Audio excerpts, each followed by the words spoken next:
Today's other headlines, President Trump warned his fellow Republicans today that if they don't put in a strong showing in this year's midterm elections, he'll be impeached. Mr. Trump was addressing a meeting of GOP lawmakers at the recently renamed Kennedy Center.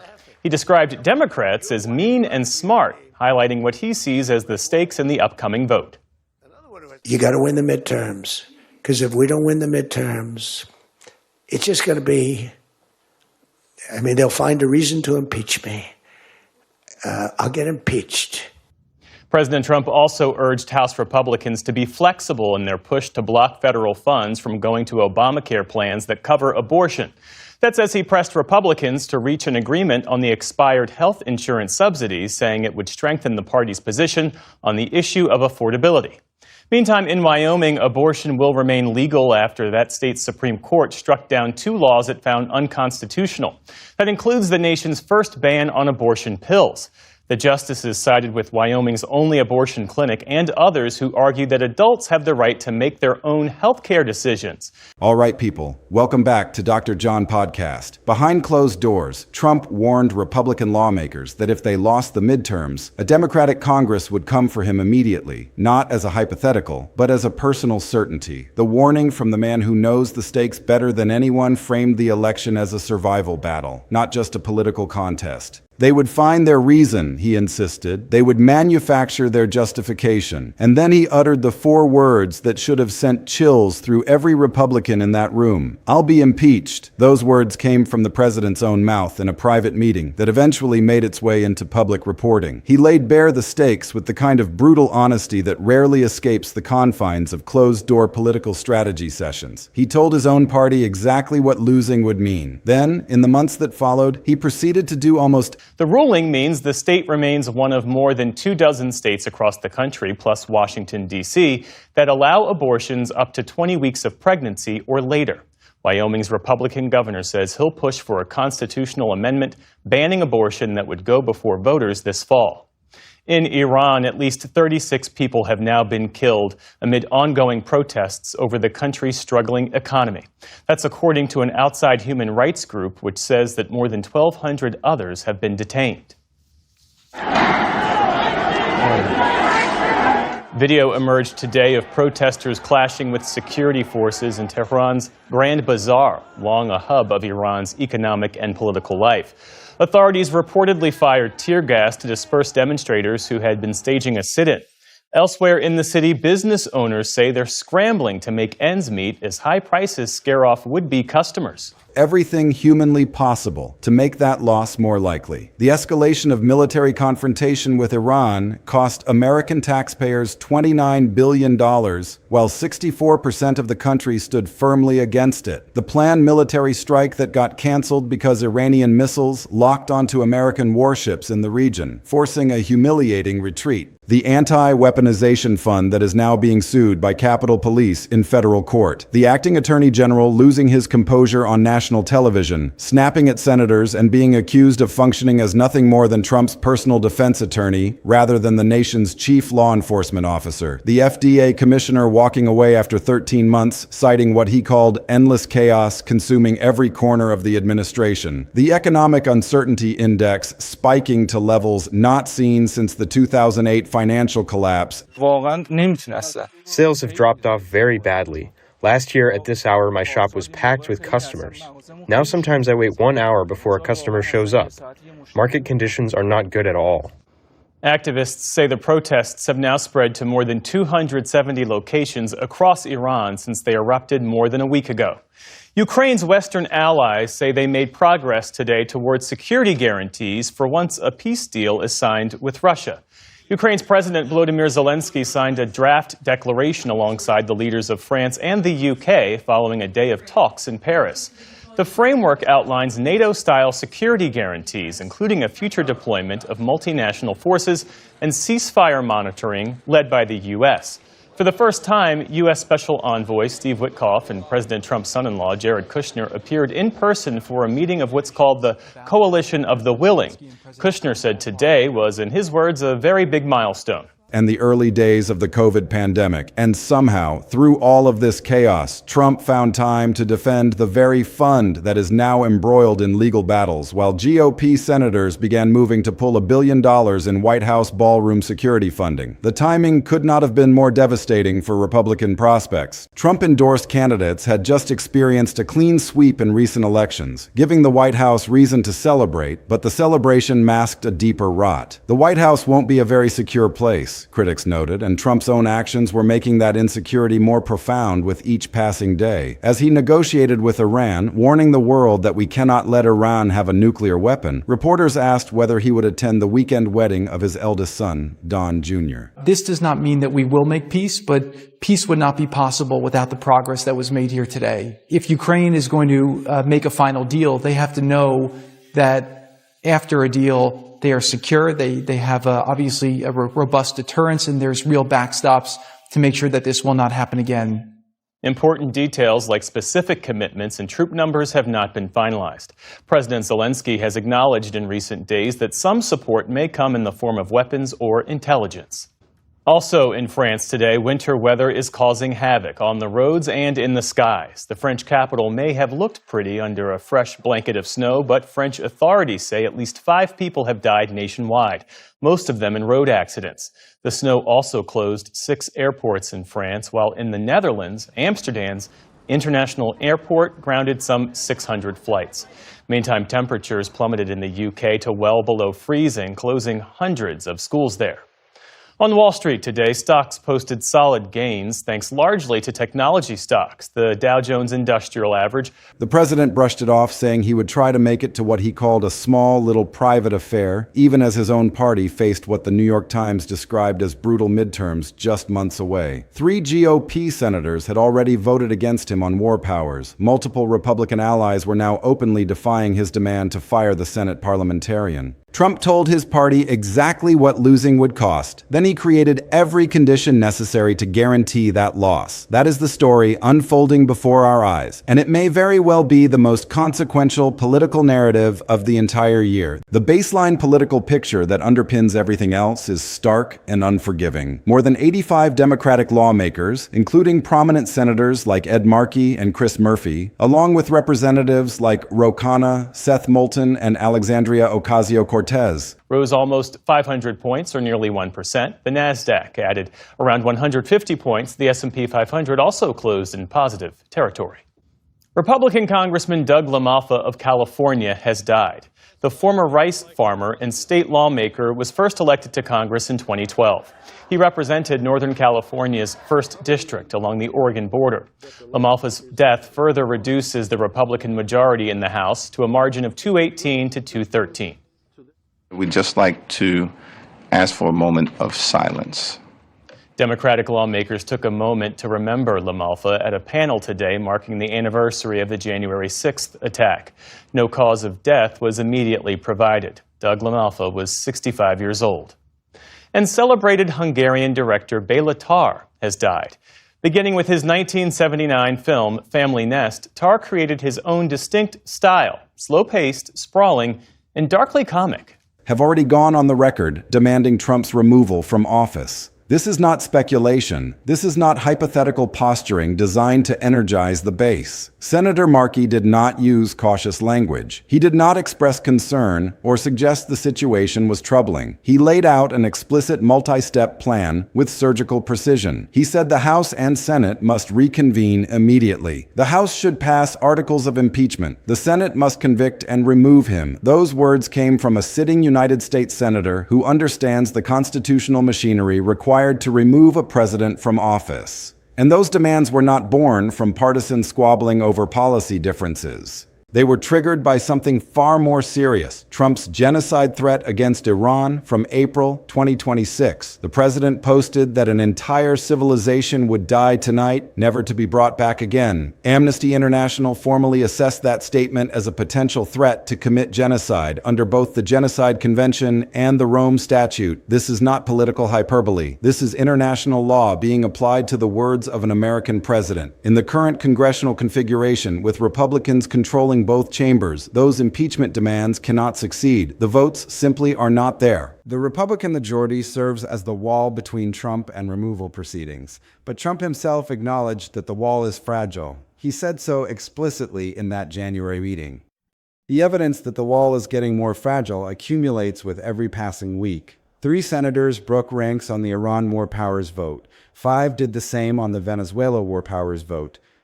Republican allies refused to back him on the Senate parliamentarian fight. The New York Times reported that Republicans are bracing for a House that shifts to Democratic control. The Hill reported that Senate Republicans are deeply concerned about a wave election that could sweep away their majority. Every indicator points in the same direction, and that direction is exactly what Trump warned his party about back in January. The Senate parliamentarian story deserves special attention because it reveals something important that has been undersold in most coverage. In mid-2026, Trump pressured Republican senators to fire the Senate parliamentarian, a nonpartisan official who rules on whether legislative procedures comply with Senate rules. The parliamentarian had blocked funding, specifically over $1 billion, that Trump wanted for security at his ballroom. His response was to demand her immediate termination. The response from Republican senators was to defend her. Key Trump allies in the Senate, people who had consistently supported him through scandal after scandal, pushed back forcefully. Multiple senators signaled there was little appetite in the Republican caucus for removing her.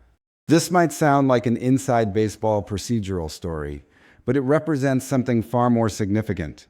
It represents another documented moment where Republican senators looked at something Trump wanted, calculated the political and institutional cost of giving it to him, and said no. They did not offer a maybe. They did not request more time to think about it.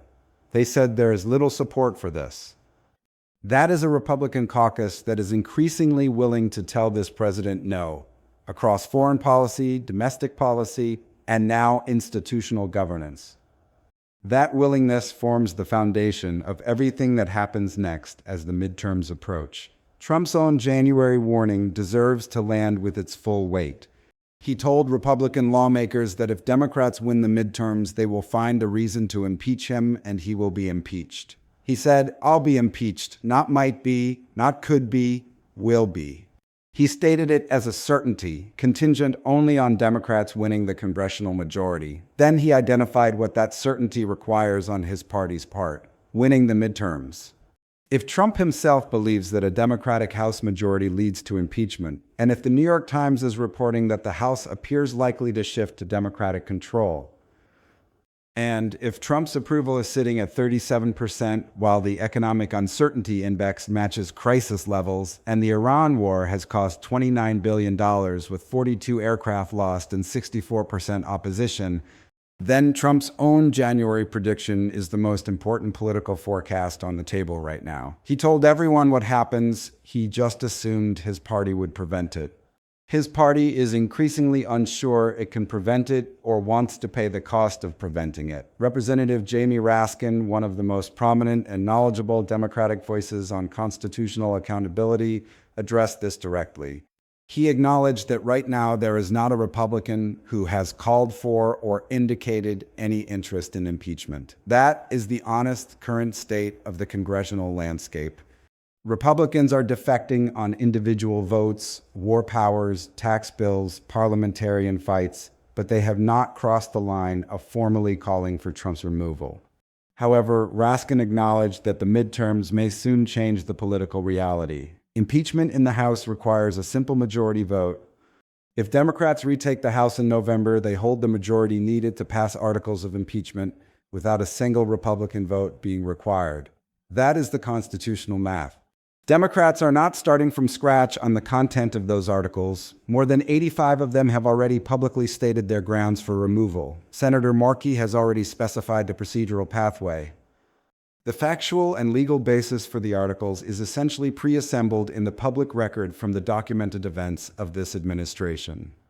The genocide threat, the illegal fund, the DOJ loyalty corruption, the Epstein document withholding, and Jack Smith's beyond a reasonable doubt testimony. The only thing currently preventing the formal introduction and passage of those articles is the existing Republican House majority. That majority is what the November election is going to determine. Trump knows this. He stated it explicitly in January. He said, if you don't win the midterms, they'll find a reason to impeach me and I'll be impeached. The only question is whether he is governing in a way that makes his party more or less likely to hold that majority. At 37% approval with a $29 billion war, canceled military strikes, a melting down attorney general, and an economic uncertainty index matching 2008 crisis levels, the answer he has been providing through his own conduct is not encouraging for the people who need to hold those House seats in November. The Senate picture presents a more complicated mathematical challenge than the House, but it is not impossible in the scenario where the midterms go badly for Republicans. Conviction and removal in the Senate requires 2/3 of senators present, which in a full Senate means 67 votes out of 100. Democrats cannot get there alone, even if they win a Senate majority in November. They would need Republican votes. Specifically, they would need 17 Republicans to vote to remove Trump if Democrats hold 50 Senate seats. 17 sounds like a high bar. Right now, today, it is. But the trajectory of Republican behavior across the past several months tells a different story. 3 senators voted against Trump on Iran war powers in May, reaching 49 total, just 1 vote from a majority. 5 voted against him on Venezuela war powers in January. Multiple senators are refusing to back him on the parliamentarian fight, even when $1 billion in personal security funding is at stake. Senator Tillis threatened to block all Federal Reserve nominees. Republican senators from competitive states are publicly creating visible distance from Trump's Iran war and his collapsing approval numbers in the midterm environment. If the midterms produce significant Republican losses, the political calculation changes for every Republican senator who survives those losses and has to think about their own reelection in 2028. A senator who watched colleagues lose their seats partly because of alignment with a president at 37% is going to recalculate how much political cover they are willing to provide going forward. 17 is a large number, but it starts to become more imaginable when you look at the trajectory of defections, the declining approval, the worsening electoral environment, and the growing documented record of conduct that keeps expanding week by week. The specific impeachment case deserves careful examination because many people think of impeachment as a future hypothetical, when in fact the documented record is already substantial and public. The genocide threat against Iran, the whole civilization will die tonight, post that Amnesty International formally assessed under the Genocide Convention. The Anti-Weaponization Fund creating a nearly $2 billion fund to pay January 6th rioters with taxpayer money through a mechanism that bypasses Congress, currently being sued by Capitol Police.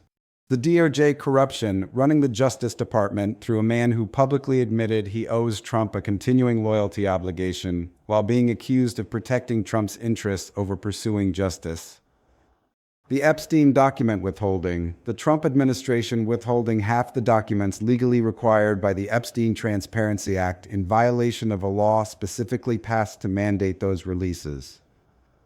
Underlying all of it, the Jack Smith testimony from December 2025, establishing proof beyond a reasonable doubt that Trump engaged in a criminal scheme to overturn the 2020 election, and that the January 6th attack would not have happened without his actions. The articles are not hypothetical constructions. They are documented charges grounded in official testimony, court filings, congressional records, and the acting attorney general's own sworn admissions. What is hypothetical right now is only the vote count. The vote count is a function of the midterms. The Republican Party is facing a devastating landscape as it walks into November. 37% Trump approval, a $29 billion war that 64% of Americans oppose, a planned military strike that was canceled because Iran pointed missiles at American warships and Trump backed down, an economic uncertainty index at levels matching the 2008 financial crisis and the early COVID pandemic, an acting attorney general who snapped at a senator on national television, admitted ongoing loyalty to Trump, and had to be forced on record to say he would not pardon a convicted child sex trafficker, a $1.7 billion fund for January 6th rioters being sued by Capitol Police in federal court, an FDA commissioner who resigned after 13 months citing endless chaos, 3 Republican senators voting against Trump on Iran war powers, with the total reaching 49, just 1 vote short of a majority. 5 senators voting against him on Venezuela war powers. Multiple Republican allies refusing to back him on removing the Senate parliamentarian, even over $1 billion in personal security funding. The New York Times reporting the House is likely to flip to Democratic control. The Hill reporting Senate Republicans are worried about losing their majority in a wave election. Former Speaker Newt Gingrich warning that if the election were held in May, Republicans would face defeat. And Gavin Newsom in Washington positioning himself as a 2028 alternative and telling Democrats to fight or lose the country. While every one of these crises accelerates simultaneously around the administration, that is the complete picture. That is the environment Republicans are walking their November campaigns into. Trump told them in January what happens on the other side of a bad November. He used 4 words, "I'll be impeached." The only question remaining is whether the events between January and November gave voters enough reason to make that prediction accurate. The most powerful piece of evidence in this entire story remains Trump's own words from January, on the record and undeniable. He told Republican lawmakers that losing the midterms means impeachment. He said it as a certainty, not a risk, not a possibility, a certainty, contingent on the election outcome. That admission does 2 things simultaneously. It confirms that Trump himself understands exactly how high the stakes are in November. It confirms that he knows the Republican House majority is the only thing standing between him and the formal initiation of removal proceedings. When a president says, "I'll be impeached if we lose the midterms," he is not being defeatist.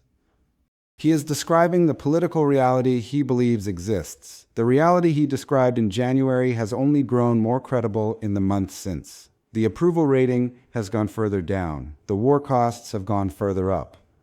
The Republican defections have increased in number and in breadth. The scandals have multiplied.